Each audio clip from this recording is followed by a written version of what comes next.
Football is a very simple story. You get your chances, you use them. If you don't use them, you get punished. And that's exactly what happened in the game between South Africa and Cameroon. Because in the very first 15 minutes, South Africa was very convincing that they might actually win this game with 4 or 5 goals to 0. They were all over. Cameroon created numerous good chances in the first 15 minutes, but then fluffed them all away. They couldn't even score, and that's when Cameroon, who in this entire AFCON tournament have shown a lot of courage, a lot of fighting spirit, because they went down against Gabon, they went down against Cote d'Ivoire, and came back in all those games. Even though they had a pretty bad start, they found themselves back in the game, and that was when the game ended for South Africa. And that is where a player like Carlos Baleba shines and has an out of this world experience in this game. From his passing, his tackling, his positioning on the pitch, everything from him was just world class.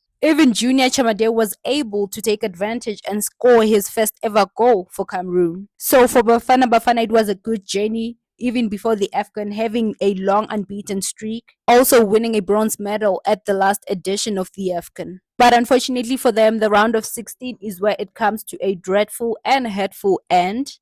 And it seems they even made a lot of enemies for their team in Morocco, because a lot of the fans were just booing at them at every touch, and you could even hear the boos from the TV screen. But for this stage, it's the end of the road for Bafana Bafana, and Cameroon continues with their fighting spirit with its new squad that is through to the quarterfinals.